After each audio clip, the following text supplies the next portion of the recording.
Please subscribe and press the bell icon for more updates from Sailesh Pandya Bhinash.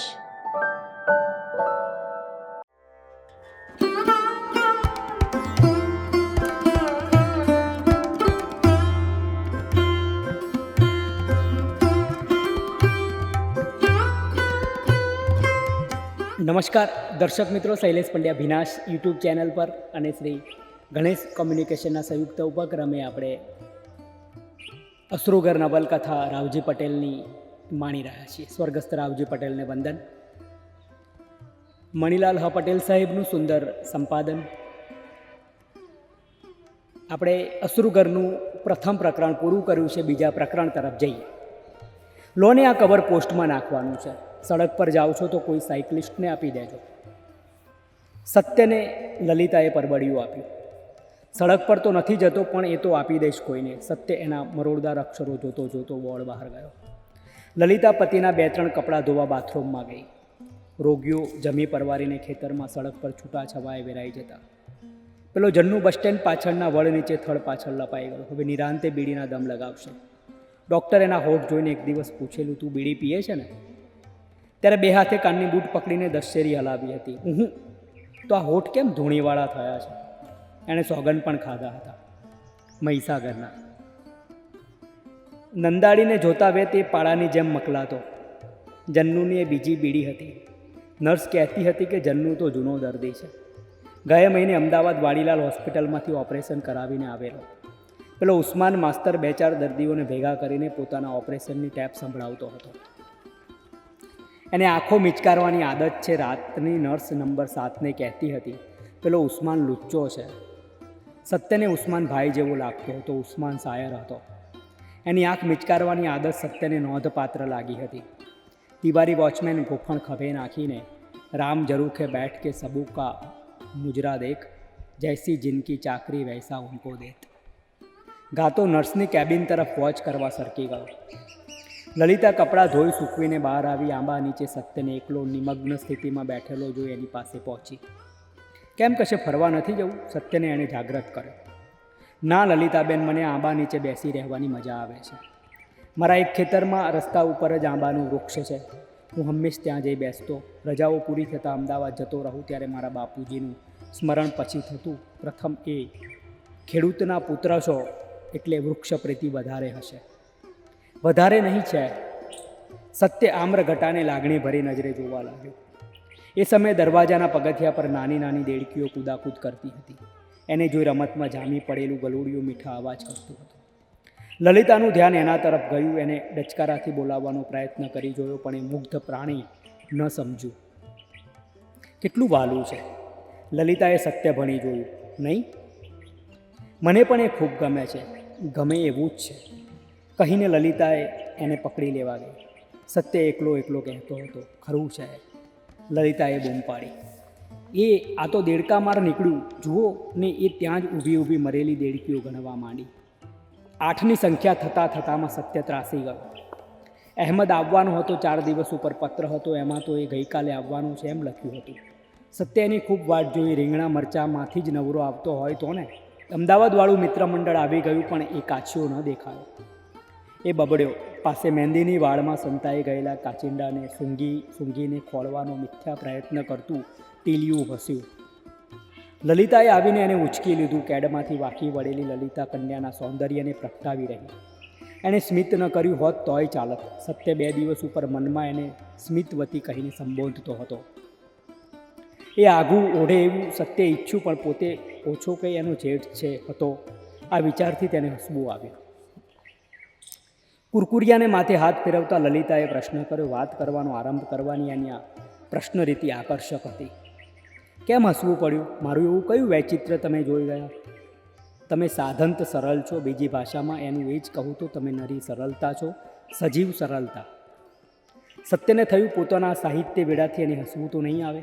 એણે વિષય સંક્રાંતિ કરી. તમે લાજ કાઢો છો ત્યારે સુંદર લાગો છો. લલિતા જોરથી હસી પડી. મારો અભિપ્રાય તમને કટાક્ષ તો નથી લાગ્યો ને? લાજના પણ પ્રકાર હોય છે. આડી લાજ, ઊભી લાજ, મૂંગી લાજ, ચુવાડી લાજ. તેને થયું લલિતા પોતાને ગાંભીર્યથી સાંભળશે, પણ હવે તો એના હાથમાંથી પેલું ગલુડિયું પણ નીચે ઉતરી ગયું હતું. મેં કંઈ લલિતાબેન તમારી સાથે વાત કરતા મેં કંઈ વ્યંજનાનો ઉપયોગ નથી કર્યો. હું સરળ નથી પણ તમે સરળ છો, નહીં તો. હા હા બોલો. પેલું ગલુડિયું કેટલું સરસ છે. વાતને બદલી નાખીને એણે ગલુડિયાને બુચકારા કર્યા. એ કદકદ કરતું પાછું આવ્યું એટલે વાતને સાંધી. આ પ્રાણી પણ કેવું સમજવું છે. આપણે આનું નામ પાડીશું. એને પકડી સુવાળા ગળાની આસપાસ હળવાશ ફેરવવા લાગી. વચ્ચે વચ્ચે મનુષ્યનો કઠોર સ્પર્શ ભળી જતા એ બાલ પ્રાણી કૂણું કૂણું ભસી પડતું. સત્ય ચૂપ હતો. લલિતાને સમજતો હશે. એ રાજકુંવર સાંભળો છો? લલિતાને ગલુડિયાની મુલાયમતાનું વ્યસન લાગ્યું. એમને એમ તે વધારે હાથ ફેરવવા લાગી. ઓચિંતું એની આંગળીઓ એણે બચકું ભર્યું. ઓય! કેવળ બે જ મનુષ્ય સાંભળી શકે એટલી તીણી મીઠાશ વાતાવરણમાં પ્રસરી ગઈ. લલિતાએ એને નીચે છોડી દીધું. સત્ય ચમક્યો. તમને બચકું ભર્યું ને એણે? હા, ક્યાં ગયા હતા? હું પૂછતી હતી. આપણે એનું નામ પાડીશું. નામ પાડવું છે? સર્વદમન રાખો. શકુંતલાના પુત્રનું નામ સર્વદમન હતું. ખબર છે પણ કેમ ન પડાય એ નામ? પણ આ બાપડું તો નિર્દોષ છે, કોઈને ક્યાં સતાવે છે? કેમ તમને હમણાં એ લુચ્ચે બચકું ન ભર્યું? ને બંને હસી પડ્યા. થાળીઓ ખકડી વોળ ભૂખ્યો થઈ ગયો હતો. જમવા નથી જવું? લલિતાએ પૂછ્યું. આજે ડૉક્ટરની મહેરબાની મારા પર વરસી પડી હતી. પેટ ભરાઈ ગયું છે. ફળો અને શ્રીખંડ પૂરીથી બાકી હતું તે તિવારીએ ઊંધિયું ખવડાવ્યું. ડૉક્ટરે તો મારામાંથી પણ ભાગ પડાવ્યો. સરસ હતું. કહે છે કે સુરતની છોકરીઓ રસોઈની રાણી ના પાવરધી હોય છે. હું સુરતી છું. મારા હાથની રસોઈ તમે ચાખી નથી હજી. એટલે શું ડૉક્ટરનો મેં કહેલો અભિપ્રાય વજૂદ વગરનો છે? લલિતા હસી. હું એમ ક્યાં કહું છું. મને પણ સરસ વાનગીઓ તૈયાર કરતા આવડે છે એમ કહું છું. ઓહો, કેમ? ને એણે પશ્ચિમ આકાશમાં મીટ માંડી. આકાશમાં શું જુઓ છો? હજી તો એકેય તારો ઉગ્યો નથી. કેમ? જુઓ, પેલો રહ્યો શુક્ર. લલિતા સત્યના મોં ભણી જોતી હતી. જોયો? વીજળીના બીજા તારની ઉપર પેલું પક્ષી ઉડે છે ત્યાં. હું છે ને લલિતાબેન, 5મા ધોરણમાં હતો ત્યારથી એને ઓળખું છું. અમે સાથે ભણેલા. શુક્ર સાથે? ના. સત્યની વાતચીતમાં અહેમદનું સ્મરણ પડી ગયું હતું. ના, સૌથી પહેલાં અહેમદ એને ઓળખી લાવેલો. એ મારો મિત્ર હતો. એ મારો મિત્ર છે. શુક્રને જોઈને અમે તળાવની પાળ પર બેઠા બેઠા વાતો કરતા. પાછું જમવાનો સમય યાદ આવતા એણે લલિતાને જમવા અંગે પૂછી લીધું. ના, મારે ગુરુવાર છે ને કેળાનો નાસ્તો કરી લીધો હતો. પછી તો વકીલ થવાના મનસૂબા ઘડતો ને હું સંન્યાસી થવાનું કહેતો. સંન્યાસી? લલિતા ભડકી. હા, અત્યારે એ ખેડૂત છે, શિક્ષિત ખેડૂત. આપણે ત્યાં બહુ ઓછા છે એના જેવા. એ તો પરણી પણ ગયો ને આપણે રામ હજી એના એ છીએ સંન્યાસી. આમ્રપત્ર હાથમાં લઈ તે હાથ મોં આગળ લાવીને ગોળ ગોળ ફેરવવા લાગ્યો. તો હવે પરણજો. લલિતાના મુખભાવ જોવાની ઈચ્છા રોકી ન શકી. હવે તો પરણ્યા. ટીબી ફરીથી ઉથલો મારે તો બિચારી આવનારીને. સત્ય એકાએક અટકી પડે. કંઈક યાદ આવ્યું હોય એમ લલિતાના ચહેરા તરફ જોઈ લીધું. અને પણ લલિતાબેન, તમે કશી ચિંતા ન કરશો. આ વ્યાધિ કંઈ હવે અસાધ્ય નથી. તમારા પતિ 2-3 માસમાં તો મારી જેમ હરતા ફરતા થઈ જશે. સત્ય આંબાનો ટેકો દેવા પાછળ ખસ્યો. એનો પગ લલિતાને અડી ગયો. સાંજમાં બેઠેલું એ સ્ત્રી શરીર ભયજન્ય કંપારી અનુભવી રહ્યું. ડૉક્ટર તો કહે તમે ગભરાશો નહીં. સત્યના એ વાક્યને પૂર્ણ વિરામ મળે તેટલી ક્ષણોમાં તો લલિતાની ઉપસ્થિતિ વોર્ડમાં પ્રવેશી ચૂકી. પતિના ખાટલા પાસે ખાટલા ઉપર બેઠીને તરત જ ઉઠી અને ઊંઘતા પતિના કપાળે હાથ મૂક્યો. હાથ નહીં, વ્યાકુળતા ધીરે ધીરે ઉઘડતી પતિની પાપણો પૂરી ઉઘડી રહી. તે પહેલાં તો એ માંદી આંખોમાં પ્રવેશી ચૂકી. દર્શક મિત્રો, બીજું પ્રકરણ અશ્રુગ્રહનું આપણે અહીં પૂરું કરીએ છીએ. રાવજીની કલમ અદ્ભુત છે, મજા આવે છે રાવજી પટેલ સાહેબની. આપણે રાવજી કેટલું પોતાપણું લાગે છે.